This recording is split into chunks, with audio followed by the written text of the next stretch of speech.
जैसा कि अब आप सभी लोग जान गए होंगे कि आज गुरुदेव का पावन जन्मोत्सव है, जन्म दिवस है। और आज की शाम हम लोग एक छोटी सी पूजा दीपोत्सव मना रहे हैं। तो आप सभी से मैं अनुरोध करूंगा कि सायंकाल समय अभी निर्धारित होगा गुरुदेव की आज्ञा से, तो वो समय हम साझा कर देंगे आज ग्रुप्स में। और सभी से अनुरोध है कि हम लोग शाम को दोबारा मिले दीपोत्सव को साथ में मनाने के लिए। अभी गुरुदेव से हम संपर्क करने का प्रयास कर रहे हैं कि ताकि आज का सत्र भी विधिवत से हो सके। बस कुछ समय का विलंब है। जी जी, शाम को उत्सव कितने बजे है? समय हम लोग साझा करेंगे ग्रुप में, गुरुदेव से एक बार उनका भी समय लेकर उसके पश्चात फिर वो हम ग्रुप में डाल देंगे। तो अच्छा। प्रयास है कि हम शाम को रामचरितमानस का जो पाठ होता है जी। उसके पश्चात ही शुरू कर दें। परंतु फिर भी एक बार गुरुदेव से आज्ञा लेंगे, उनके समय की उपलब्धि क्या है उसके बात ये अनुसार। होती है, देखो आज सफर में यात्रा में है, मैं आज यात्रा में रहूंगी दोपहर में 2 से 5 6 बजे तक। तो उसके बाद ही होगा तो शायद। जी अवश्य।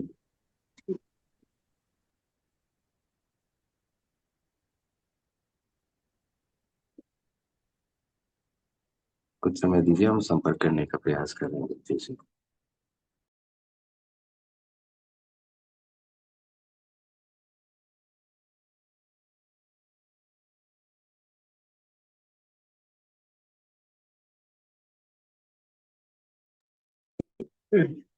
प्रणाम गुरुदेव। नमस्ते गुरुजी। नमस्ते नमस्ते नमस्ते। प्रणाम प्रणाम प्रणाम। हार्दिक गुरुदेव। शुभकामनाएं आपको गुरु जी प्रणाम गुरुजी। जन्मोत्सव। प्रणाम धन्यवाद गुरुदेव। धन्यवाद। प्रणाम प्रणाम गुरुदेव। Happy birthday. प्रणाम गुरुजी, बहुत थैंक बहुत यू। शुभकामनाएं जन्मदिन की। धन्यवाद धन्यवाद। Thank you.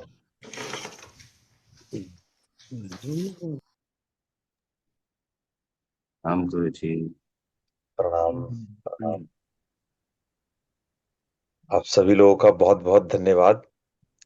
मेरा जन्मदिन तब सफल है जब आप इतने प्यार से, रितान्विशी से, अपनी साधना से गुरु से जुड़े हैं। एक गुरु के लिए सबसे बड़ा उत्कर्ष, सबसे बड़ा दिन तो वो है जब अपने शिष्य को हम उद्धार होते हुए देखते हैं, जब उनका सतत विकास देखते हैं। तो मेरे लिए मेरा जन्मदिन वास्तव में सफल मालूम पड़ता है। एक गुरु का जन्म शिष्य के कल्याण के लिए ही होता है। उसके हर कदम, हर अप्रोच सिर्फ इसलिए है, मेरी हर यात्रा, मेरे हर मूवमेंट सिर्फ इसलिए है कि आप सबका कल्याण हो। और आज के दिन, जन्मदिन के दिन, सब लोग को चाहिए कि स्वाध्याय करें, अपने जीवन में चिंतन मनन करें कि पिछला साल कैसा रहा और अगले साल क्या क्या करना है। और हम भी आज यही करेंगे। हम भी आज अपने जन्म दिवस में स्वाध्याय करेंगे, साल भर की डायरी पलटेंगे, उसमें से विश्लेषण करेंगे कि मैं किन किन शिष्यों का कल्याण किया, कैसे किया, किस प्रकार से किया। इसी क्रम में आज जो टॉपिक है वो भी स्वाध्याय पे ही है। चलिए, इससे पहले हम लोग कुछ 2 मिनट की ध्यान कर लें, उसके पश्चात हम लोग आज चर्चा करेंगे स्वाध्याय पे। सभी लोग अपनी आंखें बंद कर लीजिए, हाथों में मुद्रा लगा लीजिए, रीढ़ की हड्डी सीधी कर लीजिए।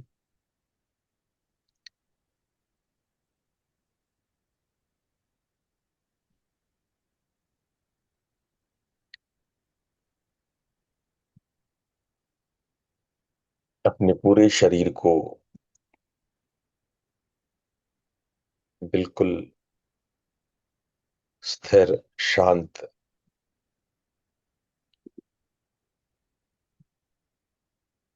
करते जाएं,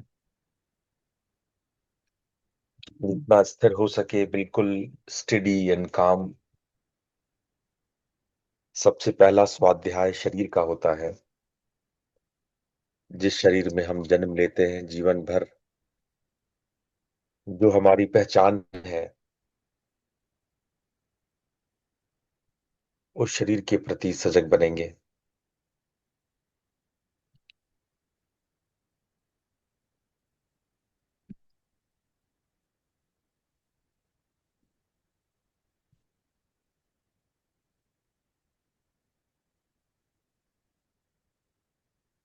पूरे शरीर का अवलोकन करें, सर से पैर तक और पैर से सर तक।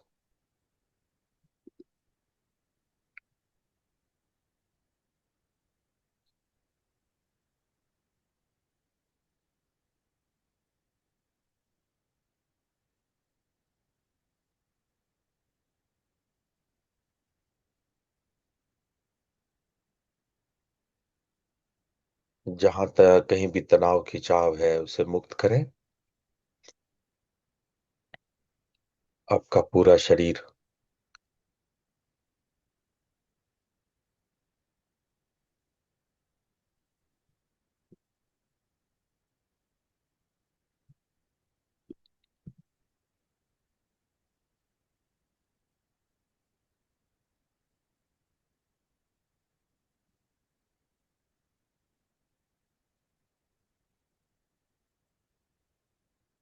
शरीर की सजगता के बाद हम लोग अब अपने श्वास के प्रति सजग बनेंगे। सजग बने अपने श्वासों के प्रति।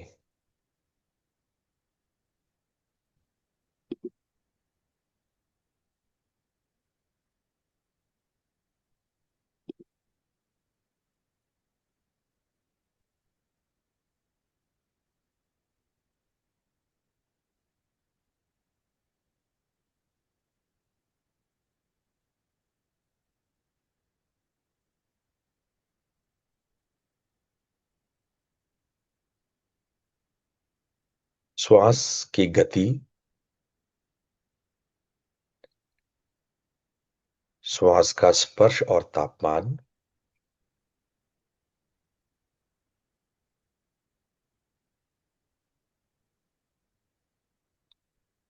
श्वास लेने छोड़ने से जो आपके शरीर में प्रसार और संकुचन हो रहा है, एक्सपेंशन एंड कॉन्ट्रैक्शन हो रहा है, उसके प्रति सजग बनिए, ध्यान दीजिए।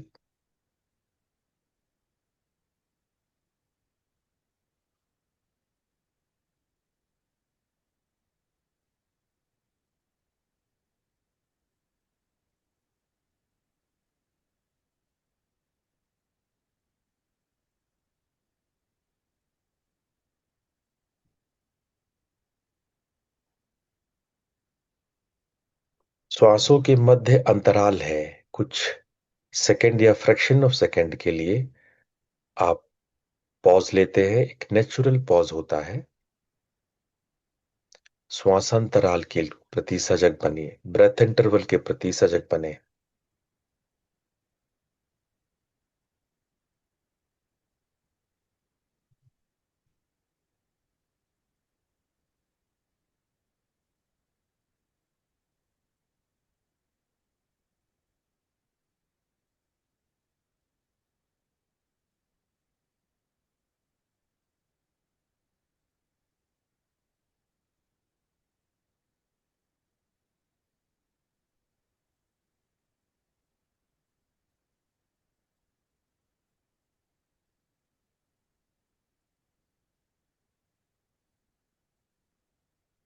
अगले चरण में हम लोग अपने इंद्रियों के प्रति सजग बनेंगे।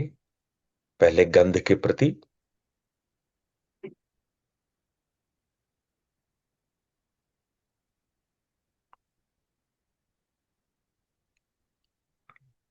फिर स्वाद टेस्ट के प्रति अपने टंग पे,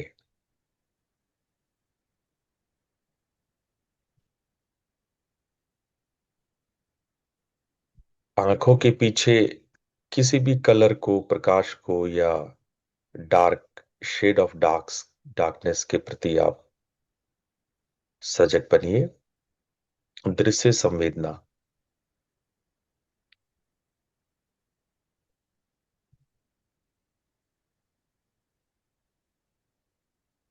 अब आप स्पर्श के प्रति सजग बनिए। जो भी टचेज आप फील कर रहे हैं अपने बॉडी में, सूक्ष्म से सूक्ष्म टच को फील कीजिए। स्पर्श संवेदना।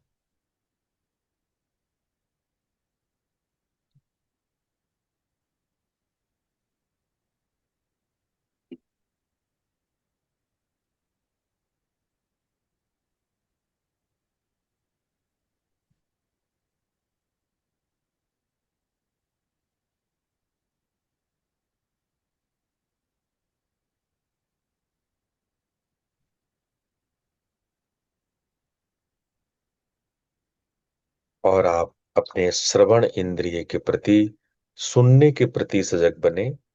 सूक्ष्म से सूक्ष्म आवाजों को सुने।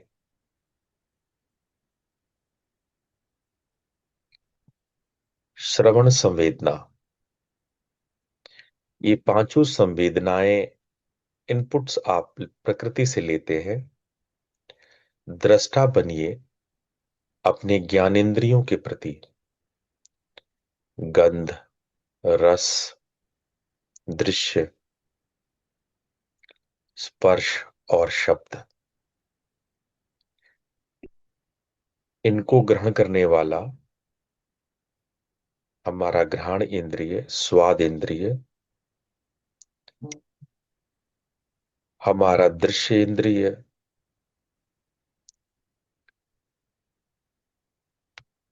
हमारा स्पर्श इंद्रिय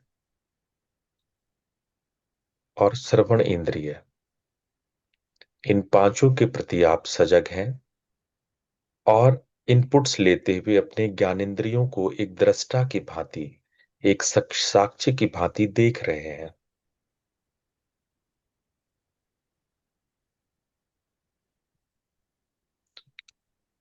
अगली चरण में हम लोग अपने मन को देखेंगे।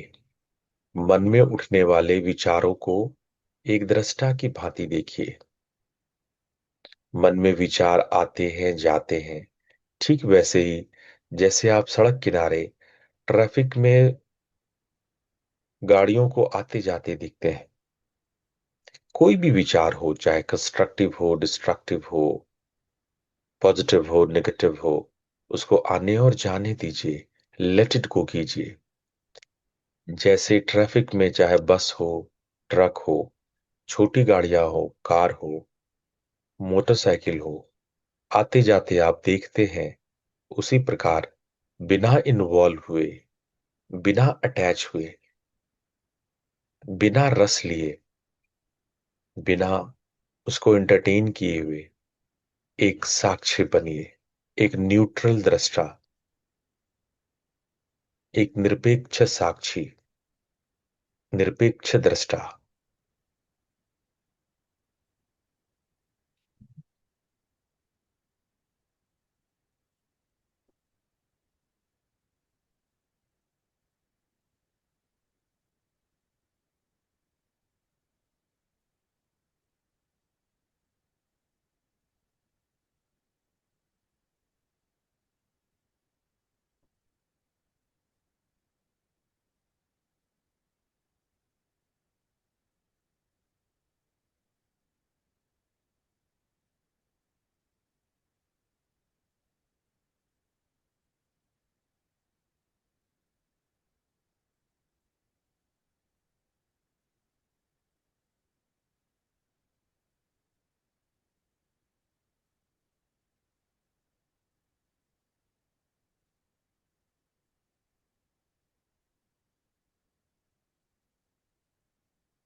धीरे धीरे विचार धीमा होता जाता है। आप बीच बीच में विचारहीनता महसूस करते हैं। उस विचारहीनता को, इस विचार ना आने की स्थिति के प्रति भी सजग बने।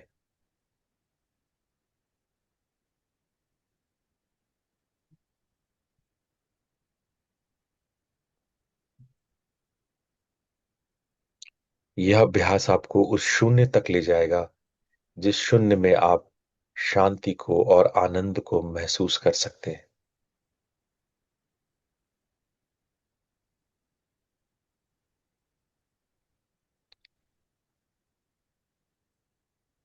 अब अपनी चेतना को अपने भौं के मध्य में, भ्रू मध्य में केंद्रित करें। वहां पर एक दिव्य ज्योति का ख्याल करें।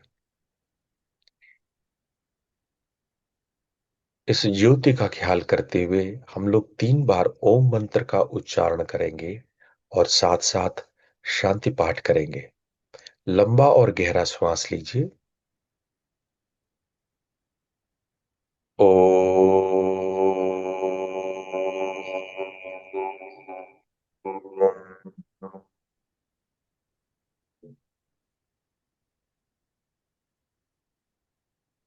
ओ ओ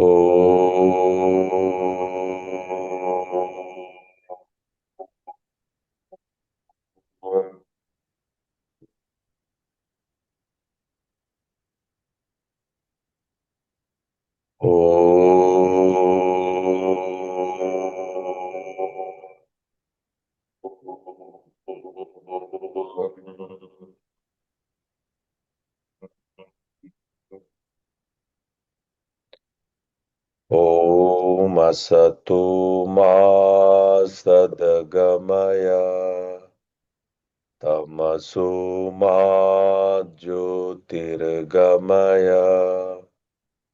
मृत्योर्मामृतं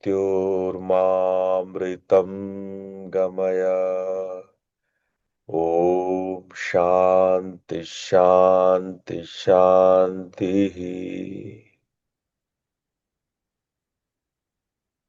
दोनों हथेलियों को आपस में रगड़ते हुए अपने आंखों पर रखें और धीरे से अपने आंखें खोल लें। आज हम लोग स्वाध्याय के विषय में समझेंगे, जानेंगे कि स्वाध्याय हम अपने जीवन में कैसे उतारे और हम उसको कैसे पालन करें। एक महत्वपूर्ण बात जो आज मैं बताना चाह रहा हूं कि अधिकांशतः लोग जी रहे हैं पर कोई लक्ष्य नहीं है, कोई उद्देश्य नहीं है, जानते नहीं कि हम क्यों जी रहे हैं। अगर ये जीवन मिला है तो क्यों मिला है। हम बहुत खोई खोई से जीते हैं, बेहोश से जिंदगी जीते हैं। आपके जीवन में समस्याएं आती हैं, आप बस समाधान करते हैं। घर को चलाने के लिए पैसे चाहिए तो आप पैसे कमाते हैं। गृहस्थी चलाने के लिए सौहार्द चाहिए, आप उसका प्रयास करते हैं। बच्चे हैं तो उनकी उन्नति के लिए आप प्रयास करते हैं, और विद्यार्थी है तो एग्जामिनेशन में अच्छे मार्क्स या नौकरी पाने का प्रयास करते हैं। क्या यही जीवन है?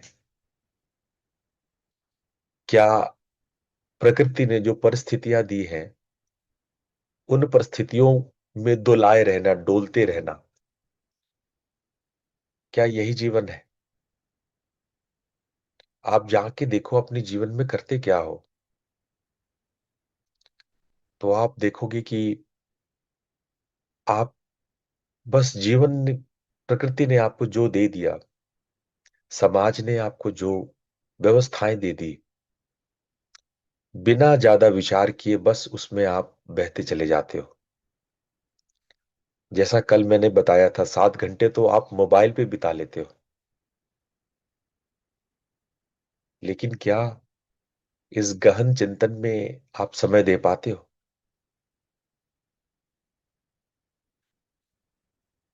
अगर हम एक औसत गहन चिंतन का ले तो एक इंसान डेटा के हिसाब से मात्र 16 घंटे गहन चिंतन करता है। मात्र 16 मिनट, पूरे 24 घंटे में एक औसतन 15-16 मिनट आप चिंतन करते हो, गहन चिंतन करते हो।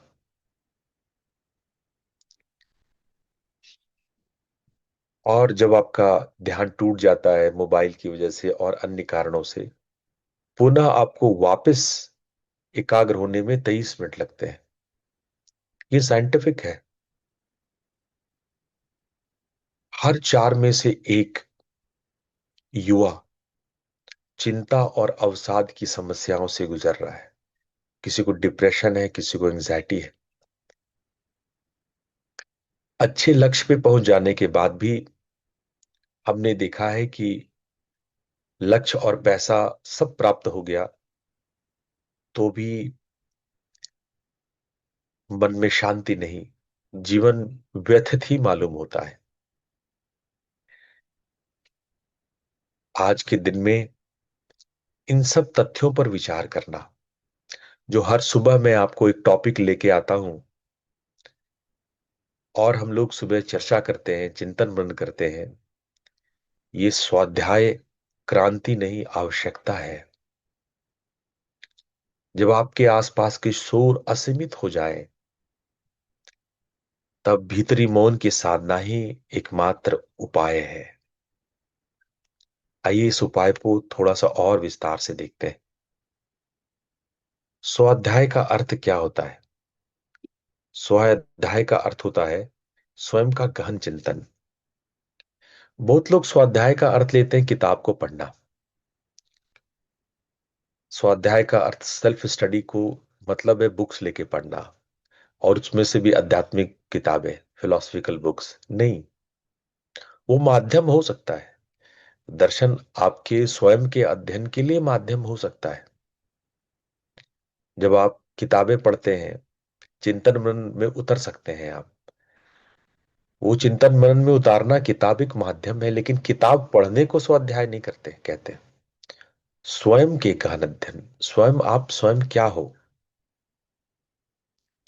जब आप स्वयं को पढ़ते हो, आप स्वतंत्र चिंतन करते हो। यहां स्वतंत्र चिंतन का मतलब है कि चार लोग के साथ बैठ करके विचार विमर्श नहीं करते। आप कभी सूर्योदय या सूर्यास्त के समय क्षितिज को देखते हुए, क्षितिज यानी जहां बादल या आकाश और पृथ्वी मिलती है, उसको क्षितिज कहते हैं।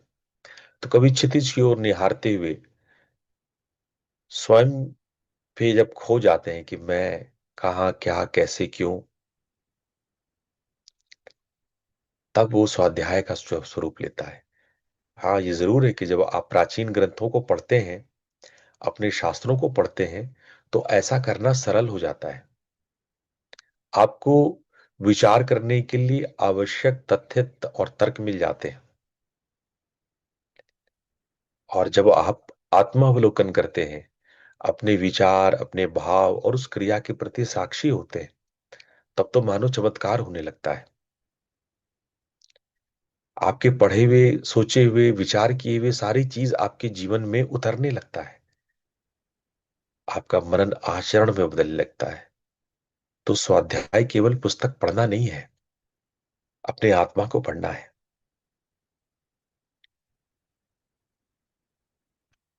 तैत्तिरीय उपनिषद में लिखा है, स्वाध्याय स्वाध्यायान्माः प्रमदः। स्वाध्याय से कभी प्रमाद या आलस्य या उपेक्षा मत करो। स्वाध्याय के स्वाध्याय को हल्के में मत लो। ऐसे लोग आलस में टाल देते हैं, अच्छा ठीक है ना, अभी इन्वॉल्व हो लेते हैं दुनिया में। अब हम तो है ही, हम तो पूरे जीवन भर है, तो हम अपने आप बारे में बाद में सोच लेंगे, अपने विषय में बाद में चिंतन चर्चा कर लेंगे। लेकिन यहाँ पे आपको तैत्तिरीय उपनिषद सावधान कर रहा है। तैत्तिरीय उपनिषद कहता है कि नहीं, ऐसा स्वयं के चिंतन के प्रति आप आलस्य मत करो, उसकी उपेक्षा मत करो।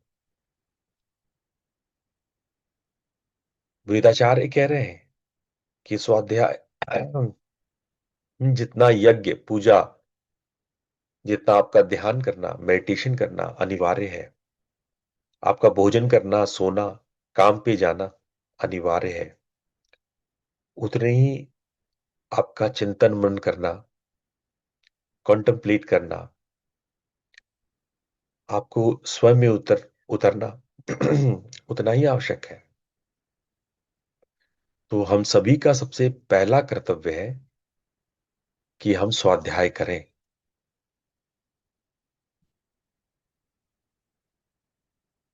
उपनिषदों में अगर हम और छलांग लगाएं तो उपनिषद का जो मूल साधना है वो श्रवण, मनन और निधिध्यासन है। इसको उपनिषदों की त्रिस्तरीय ज्ञान पद्धति कहते हैं। जब आप अपने गुरु की बातें को सुनते हैं, रोज सुबह मैं कोई ना कोई नए विषय पे चर्चा करता हूं। जब आप मेरी चर्चा में आप शामिल होते हैं, शास्त्रों को पढ़ते हैं, समझते हैं, है ना, और इन सब बातों के मर्म को समझने के लिए चिंतन मनन करते हैं, उसको तर्क पूर्ण रखते हैं, उसको तथ्य परक रखते हैं, और आपका ये चिंतन, ये मनन कहलाता है।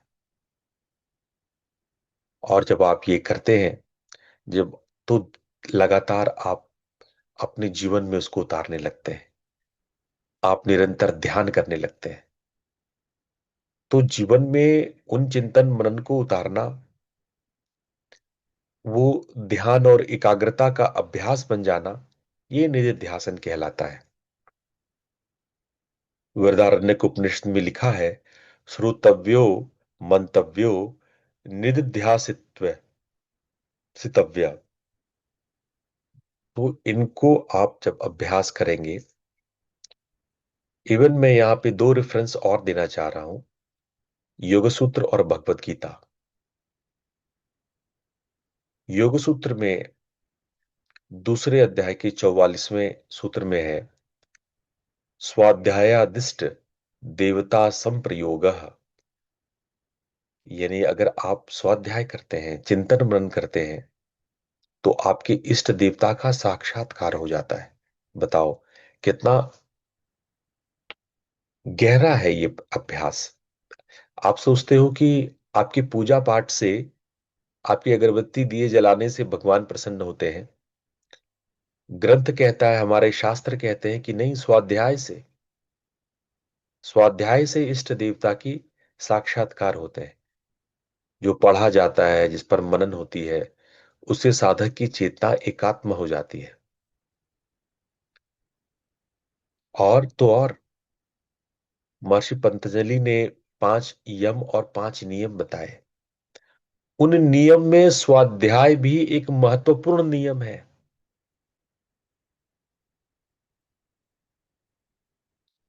इसलिए 5 नियम में एक नियम स्वाध्याय को भी बताया गया।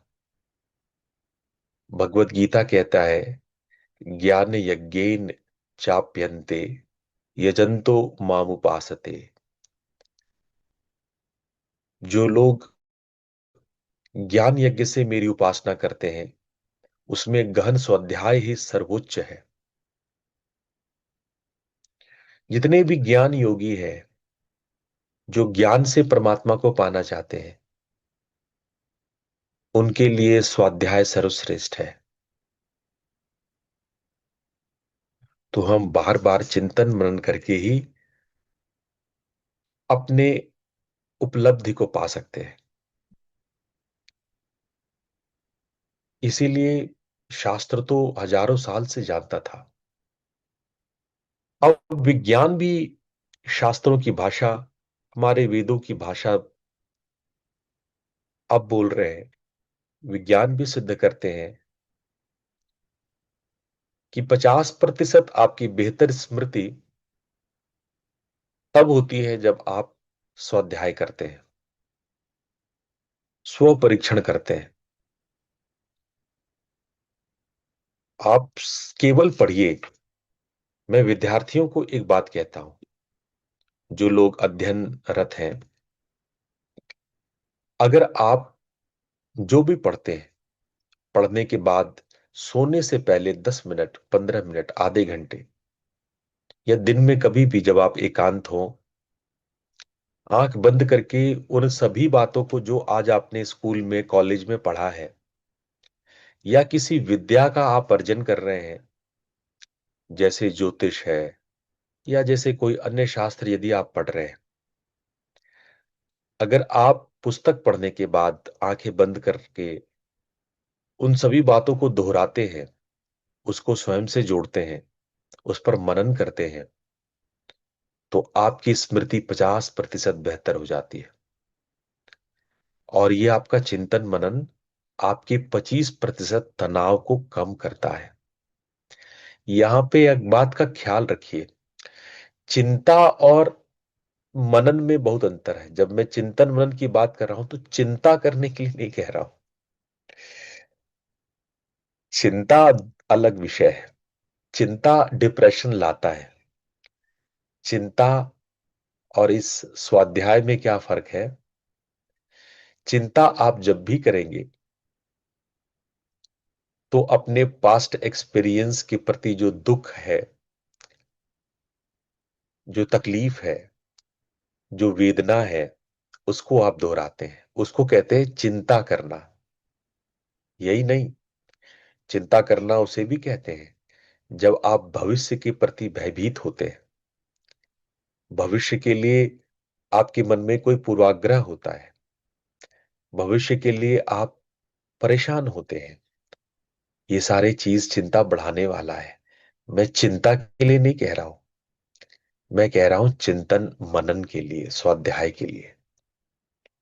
स्वाध्याय विषय पे किया जाता है, आपका चुनिंदा विषय, उस पर लगातार विश्लेषण, तर्क तर्क तथ्य और प्रमाण के साथ आप उसका विश्लेषण करते हैं।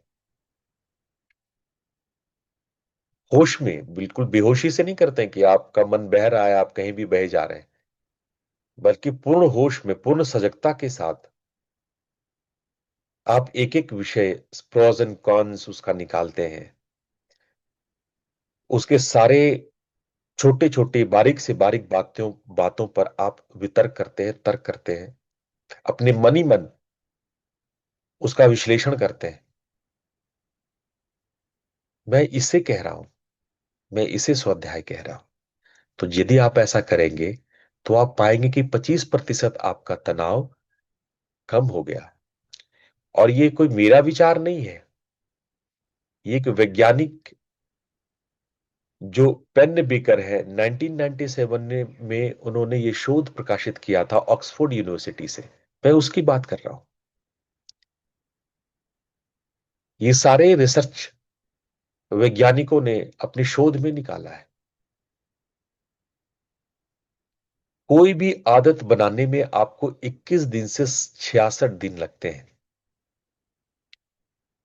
जब कोई एक चीज को आप लगातार करते हैं, जैसे आप सुबह 6 से 7 मेरा सत्संग सुन रहे हैं, 6 से 7 का जो समय है वो आपके चिंतन मनन स्वाध्याय का समय है, चर्चा, आध्यात्मिक चर्चाओं का समय है। अगर आप 21 दिन लगातार करते हैं तो धीरे धीरे उसकी आदत आपको पड़ने लगती है। पर अभी वो आपके सिस्टम में शामिल हुआ नहीं है, आप मिस्टेक करेंगे तो चूक हो सकता है। यदि आप 66 दिन 66 दिन लगातार कर लें तो ये आपकी आदत हो जाती है, वो आपके सिस्टम में शामिल हो जाता है। तो ये 2010 में लेली और उसके सारे साथियों ने मिलकर के रिसर्च किया था। लगभग 5000 सब्जेक्ट्स पर यह रिसर्च हुआ था। एक विशाल रिसर्च है ये। एक और रिसर्च की अभी मैं बात करूंगा जो सन 2008 में बकनर और उनके साथियों ने मिलकर के किया था, कि अगर स्वाध्याय से हम कोई डिफॉल्ट मोड नेटवर्क सक्रिय कर सकते हैं। डिफॉल्ट मोड नेटवर्क क्या है मैं बताऊंगा अभी, इसको डीएमएन कहते हैं। अगर मानो कि हमें ऐसा लगता है कि किसी चीज को जीवन में स्तंभ बनाया जाए, कोई व्यवहार को, कोई आदत को जीवन का एक आधार बनाया जाए जो डिफॉल्ट तरीके से हमारे भीतर चले। जैसे कोई मंत्र हो सकता है, मंत्र भी अगर लगातार कर रहे हैं तो मंत्र डिफॉल्ट में वो आपके अंदर अजपा हो जाता है, वो चलता रहता है, वो 24 घंटा चलता रहता है। नाद साधना करते हैं तो ये आवाजें जो आपके भीतर हो रही हैं वो लगातार बजने लगती है। बिंदु साधना में आपको आपके प्राण बिंदु पर खींचे हुए महसूस होंगे, आपके प्राण ऊर्ध्व होंगे। तो ये जो डिफॉल्ट मोड है, जो बिना प्रयास के, अप्रयास ही, बिना प्रयास के ही वो होने लगता है। जैसे पद्मासन का अभ्यास है, आप 66 दिन अभ्यास करके देखिए, आप पारंगत, चाहे किसी भी उम्र में आप हो, आप पारंगत हो जाएंगे।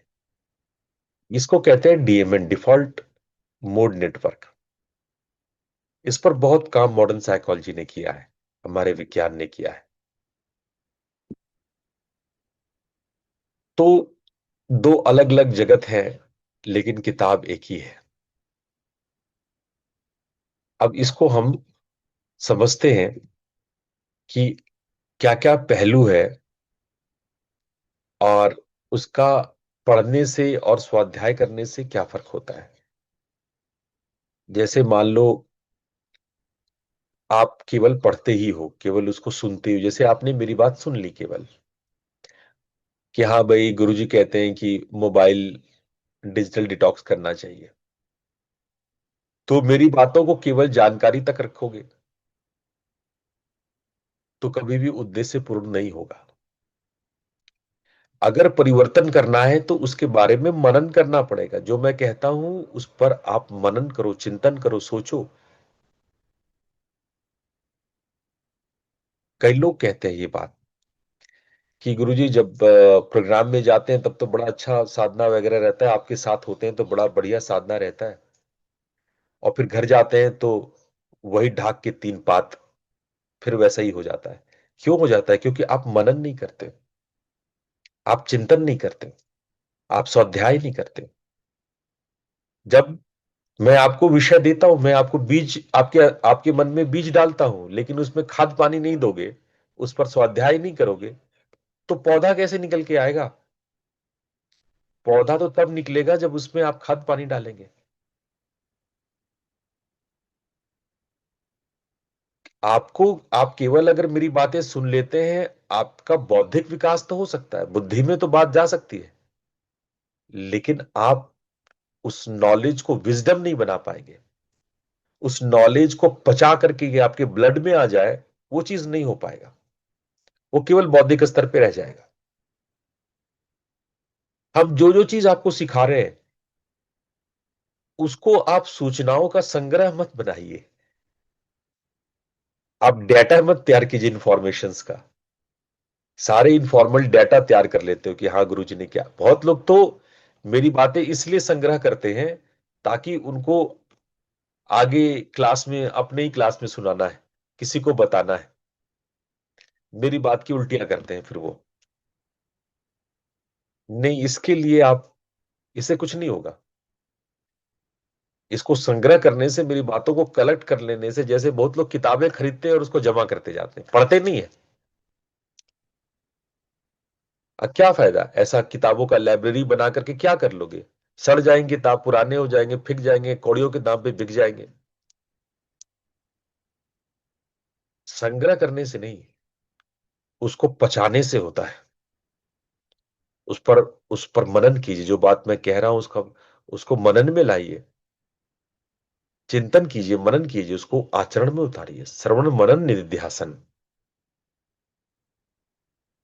आपको मेरी बातों से, सुनने से, जब आप, ख्याति तो मिल सकती है, आप चर्चा में आप बुद्धिमान साबित हो सकते हैं, पढ़ने से आपको ग्रेड मिल सकता है, डिग्री मिल सकती है, लेकिन उस ज्ञान, वो ज्ञान कभी फलित नहीं होगा।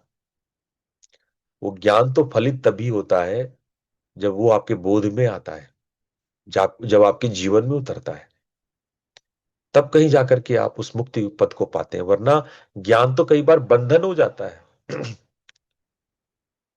अत्यधिक ज्ञान जब आपके जीवन में नहीं उतरा हो तो बंधन हो जाता है।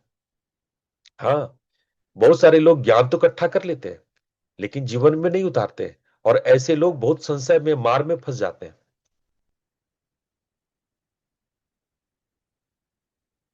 उनको डाउट होने लगता है उसी ज्ञान पे। क्यों डाउट होता है?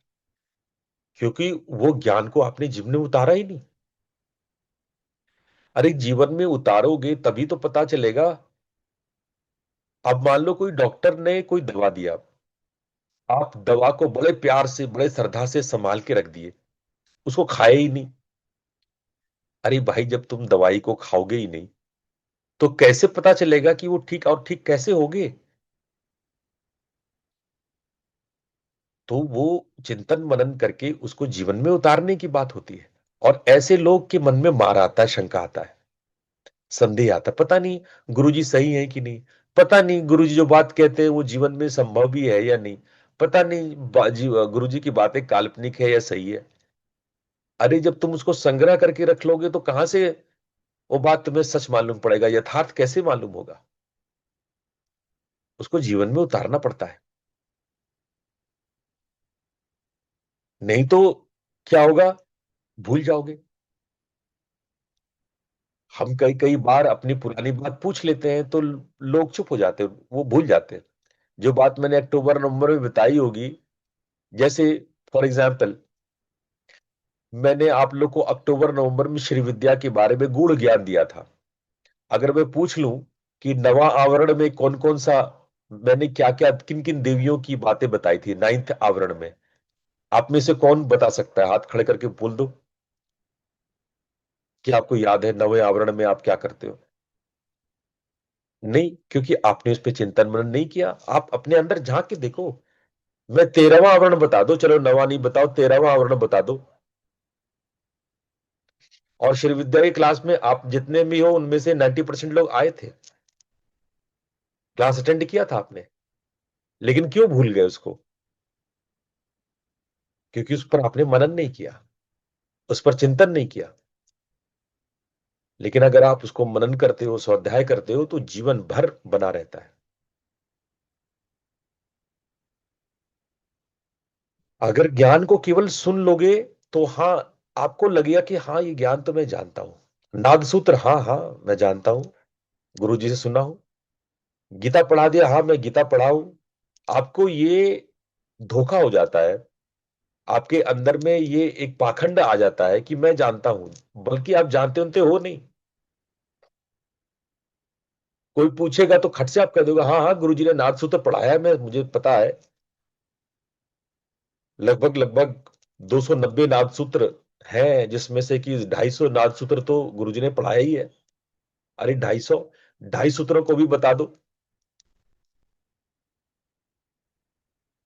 तो आप जब मनन नहीं करोगे तो आपके अंदर एक मिथ्या अहंकार आ जाएगा कि मैं इस विषय को जानता हूं, जबकि वो सूचनाएं हैं और जिसमें से अधिकांशतः बातें आप भूल चुके हैं। इसीलिए आप जो पढ़ते हैं उसको आप स्वाध्याय करके अपने जीवन में उसको उतारिए।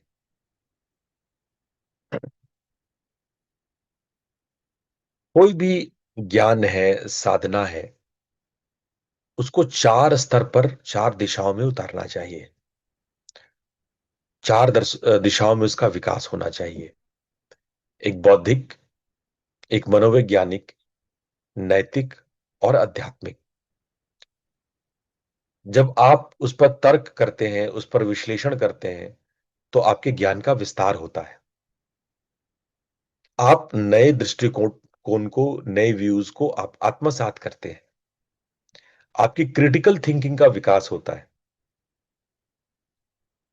जब आप स्वाध्याय करते हैं तो आपके भीतर जो आपका स्वयं का बोध है, खुद का नॉलेज है, खुद के प्रति होश बढ़ता है। आपका मेंटल हेल्थ स्ट्रांग होता है। आपके जो मेंटल पैटर्न है, सोचने का जो ढंग है, वो समझ में आता है। भावनाओं का जो चक्र है वो समझ में आता है। इससे क्या होता है? आपका ईक्यू, इमोशनल क्वोशेंट का विकास होता है। जब आप स्वाध्याय करते हैं तो आपकी नैतिकता में वृद्धि होती है। आप एक भद्र इंसान होते हैं, एक जेंटल पर्सन बनते हैं, क्योंकि आप में स्वाध्याय करते ही आप में मूल्यों का निर्माण होने लगता है। जीवन के जो मूल्य हैं, जो बेसिक वैल्यूज हैं, उसका पता लगने लगता है, आपके चरित्र का विकास होता है। जो आपने पढ़ा है, सुना है, वो आपके जीवन में उतरने लगता है। और नैतिकता को पूरे साहस के साथ अपने जीवन में उतारते हैं आप ज्यादा एथिकल होते हैं। आप देखो, भारत में फिलॉसफी सब बोल देंगे, ज्ञान सब बघार देंगे, लेकिन उनके जीवन में आप नहीं पाएंगे। क्यों? क्योंकि उन्होंने ये रटन तु विद्या, वो रट तो लिए सारे ज्ञान को, बड़े बुजुर्गों से सुन तो लिए, लेकिन उस पर मनन नहीं किए। ये चीज आप पश्चिम में देखेंगे। मैंने कई बार यूरोप और अमेरिका की यात्रा की, यूरोप की खासकर से। मैंने देखा कि वो लोग इंडियन से ज्यादा एथिकल हैं, दे आर मोर एथिकल। और मुझे ऐसा कहने में कोई दुराव नहीं है। वो एथिकल इसलिए है कि उनके पास ज्ञान थोड़ा है पर चिंतन बहुत ज्यादा है। हमारे यहां भारत में क्या है कि पुराने लोगों ने तो चिंतन किया, अब नए बच्चे चिंतन नहीं करते। उनको ज्ञान तो माँ बाप से ऐसे ही चलते फिरते मिल जाता है, लेकिन चिंतन नहीं करते। इसलिए आप देखोगे कि आमतौर पर इंडियंस एथिकल नहीं है, उनमें एथिक्स नहीं होता। और जब ये बात मैं कह रहा हूं तो बड़े ठोस प्रमाण के साथ कह रहा हूं। जबकि कम ज्ञान, कम शास्त्रों वाले यूरोप में तुलनात्मक लोग ज्यादा मनन करते हैं, चिंतन करते हैं, स्वाध्याय करते हैं। जब गाड़ी चला रहे होते हैं तो ध्यान रखते हैं कोई क्रॉस तो नहीं कर रहा है। भारत की तरह नहीं पौ पौ पौ पौ एकदम शोर मचाते ट्रैफिक में। भारत में जितने एक्सीडेंट हो जाते हैं। और एथिकल व्यू देखेंगे लोगों का, किस प्रकार से अपने ही घर में झगड़े कर रहे हैं, माहौल क्या बनाया है घर का। जिस संप्रदाय में, जिस पंथ में, जिस धर्म में स्त्रियों की उपासना पूजा होती है, जिसमें नारी शक्ति को परमात्मा के रूप, परमेश्वरी के रूप में पूजित किया गया है, आज कैसे प्रताड़ित हो रही है। आप भारत की स्थिति देखें कि हम लोग अपनी स्त्रियों के साथ कैसे बिहेव कर रहे हैं। तो क्या हो गया? घटना सिर्फ इतना घटा कि आप में चिंतन मनन गायब होने लगा। सुन तो लिया आपने कि हाँ, भगवती है, देवी है, लेकिन आपने चिंतन नहीं किया, आपने मनन नहीं किया। तो चिंतन मनन करने से आपका नैतिकता का विकास होता है, आपके अंदर आध्यात्मिकता का विकास होता है, चेतना का विस्तार होता है, अस्तित्व के गहरे प्रश्नों का आप सामना करते हैं, आप फेस करते हैं। आप कोई चीज तुरंत मान नहीं लेते, अंधविश्वास नहीं करते, बल्कि उस पर चिंतन करके आप अध्यात्म के नए एंगल्स, नए डायमेंशंस को खोलते हैं। तो स्वाध्याय एक क्रमिक मार्ग है, बड़ा सीक्वेंस है उसमें, एक सतत विकास का क्रम है। आप पढ़ते हो या मेरी बातों को सुनते हो, सत्संग सुनते हो, श्रवण करते हो, उसके बाद उस पर मनन करते हो। जब आप मेरी बातें सुनते या पढ़ते हो तो धीमी गति से, एकाग्रता से आप सुने, बहुत अच्छे श्रोता बन करके सुने। कुछ महत्वपूर्ण बातें हैं तो उसको लिख ले। जब भी आप मेरी सत्संग को सुनते हैं तो एक पेन कॉपी लेके बैठे, कुछ अच्छी बात हो तो खट से लिख ले। आप ऐसे नहीं सोते सोते उठे, ब्रश भी नहीं किए, कुछ भी नहीं किए, ऐसे आधी नींद में उठे और ऑन कर दिए मोबाइल, गुरु जी का सत्संग चल रहा है, आधी नींद में आधे जगे हुए हैं। मेरे सामने बैठने से पहले आंख में पानी मारो, ब्रश करके बैठा करो, कॉपी पेन लेके बैठा करो, कुछ इंपॉर्टेंट बात है खट से उसको लिखो।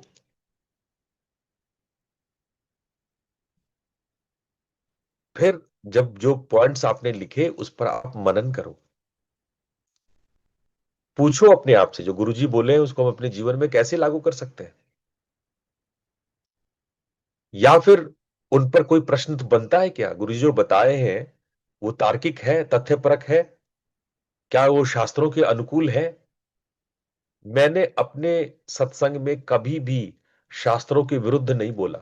मैं एकदम शास्त्रों को फॉलो करता हूं। मेरे हर लाइन का आप रेफरेंस ले सकते हैं शास्त्रों में। तो आप शास्त्र खोल के देखिए, गुरुजी ये बात कहां से बोल रहे हैं? क्या ब्रह्मसूत्र से बोल रहे हैं, गीता से बोल रहे हैं, सांख्य से बोल रहे हैं, वेदांत से बोल रहे हैं? उस पर प्रश्न करो, उसके तथ्य तर्क और प्रमाण को जांच करो, लिखो, उस पर मनन करो। क्या इसको जीवन में हम उतार सकते हैं, या कोई बाधा है? नहीं समझ में आता है तो प्रश्न पूछो। सत्र में आते हो तो प्रश्न पूछो कि आपने कल ये बात कही थी, लेकिन मैं इसे जीवन में उतारूंगा कैसे? इसमें तो ये बाधाएं हैं। गहरे शांत एकांत होकर के चिंतन। अब प्रश्न पूछने का ये मतलब नहीं है कि कुछ भी पूछे जा रहे हैं। प्रश्न पूछने से पहले उस पर चिंतन करो, शांत एकांत बैठो। मैं अक्सर कहता हूं कि उत्तर तुम्हारे भीतर ही है। गुरु उत्तर नहीं देता है, गुरु केवल डायरेक्शन देता है, दिशा देता है कि यहां इधर देखो तुम्हें उत्तर मिलेगा। उत्तर तुम्हारे ही भीतर है। जब आप अपने अंतर्मन को सुनने लगते हैं, अपने गहरे भीतर उतरते हैं, गहन चिंतन करते हैं, कॉन्टेम्पलेशन करते हैं, तब मैंने जो बातें कही हैं उसमें जो प्रश्न उठा है उसका उत्तर आप पाते हो। तब संभव है कि वो जीवन में उतरे। पर उतने पर ही आप शांत मत हो जाइए।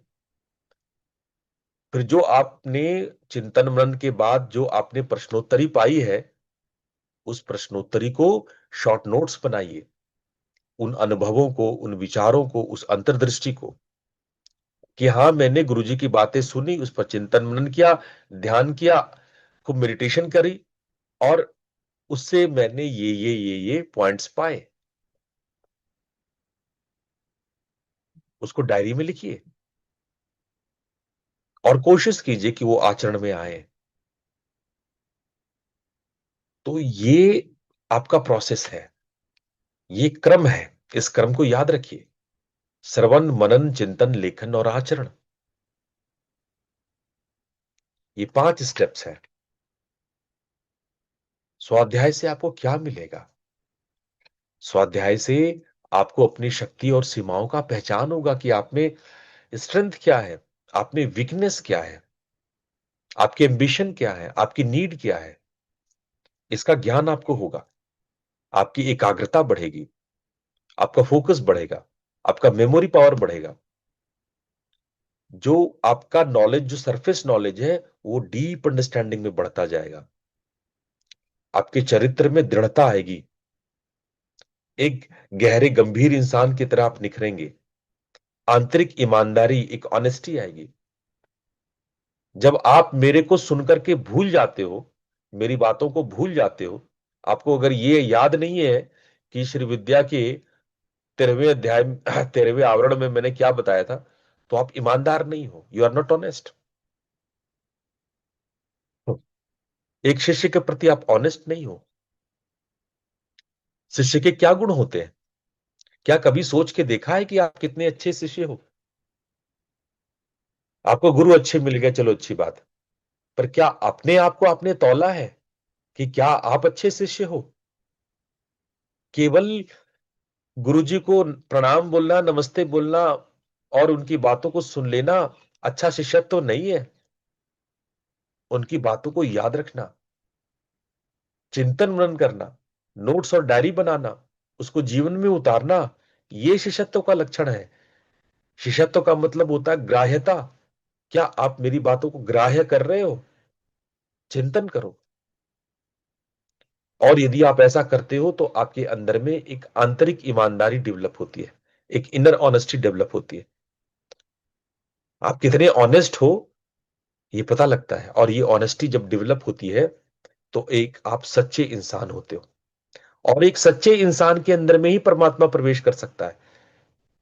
झूठे शिष्य के अंदर में गुरु अपनी शक्तियों को नहीं उड़ेल सकता।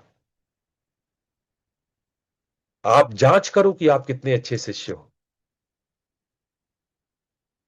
स्वाध्याय करेंगे आप तो आपको मानसिक शांति मिलेगी, तनाव में कमी होगी। वैज्ञानिक कहते हैं कि कोर्टिसोल 25% तक घट जाता है।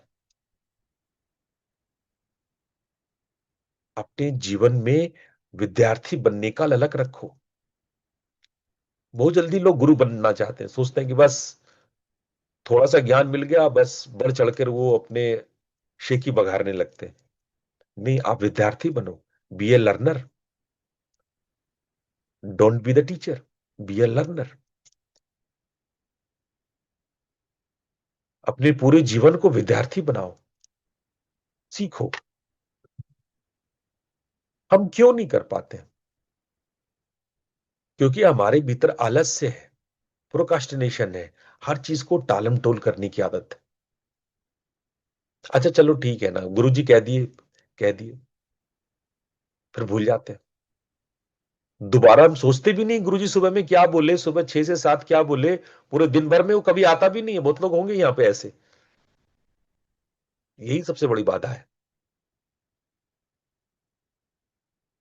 फिर ऑफ कोर्स डिजिटल विकर्षण है, आप दिन भर जो मोबाइल में लगे रहते हैं, जो सोशल मीडिया है, वो तो आपको बर्बाद करता ही है। उस पर तो हमने कल चर्चा की है।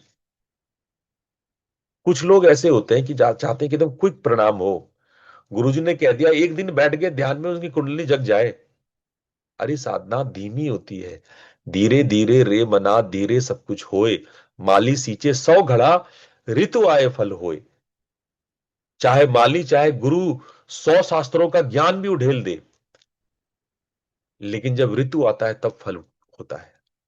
और ये फल कब होगा? जब आप स्वाध्याय करके आप उसमें खाद पानी डालेंगे,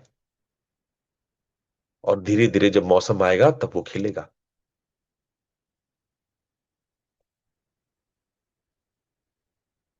तो कुछ लोग जो है पहले ही घबरा जाते कि भाई गुरुजी तो बड़े जटिल जटिल विषय ले रहे हैं। नहीं, घबराओ मत, ये सब बाधाएं हैं आपकी।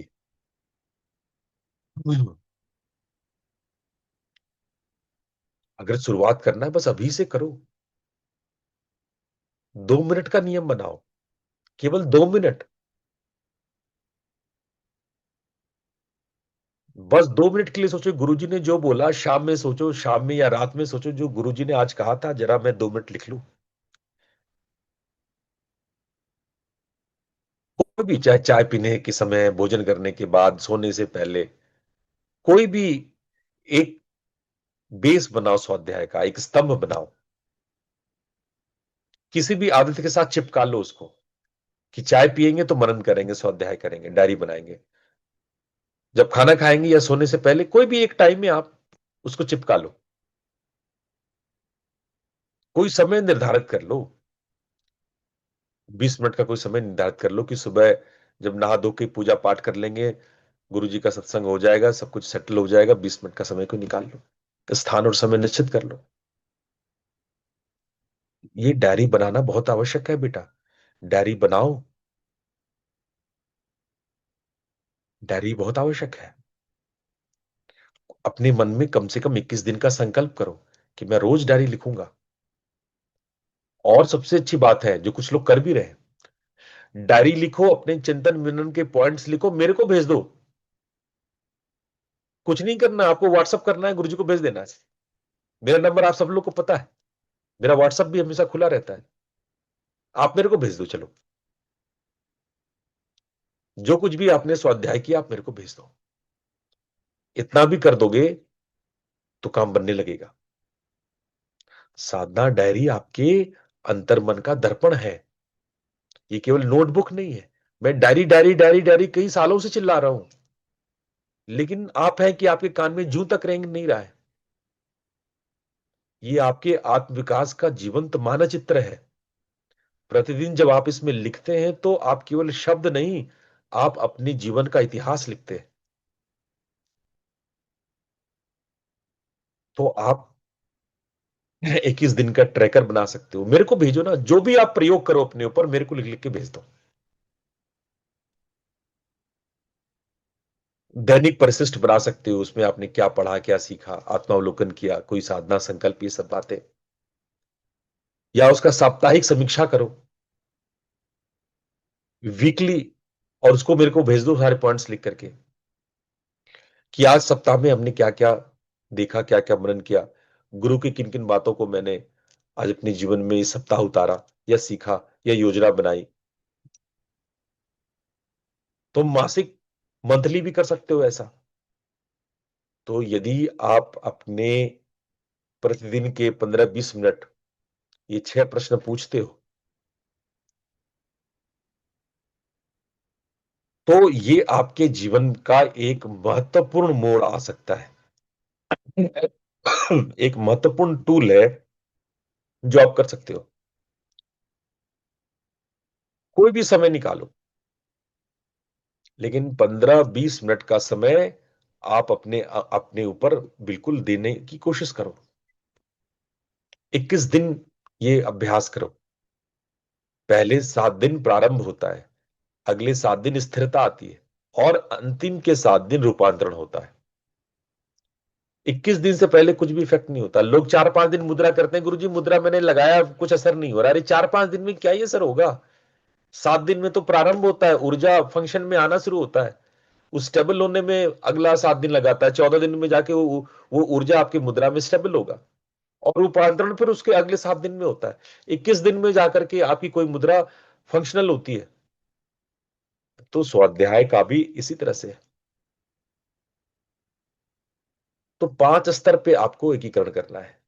आपका व्यक्तिगत स्वाध्याय जो 20-20 मिनट का है, साधना डायरी घर पे ही करो। हर मेरे लेक्चर के बाद कुछ चिंतन प्रश्न अपने लिए छोड़ दो, कुछ क्वेश्चंस लिख के छोड़ दो कि आज शाम में सोचेंगे। ये सारे क्वेश्चन लिख के अपने टेबल पे चिपका के छोड़ दो, और उस पर शाम में फिर एक पन्ना लिख लेना।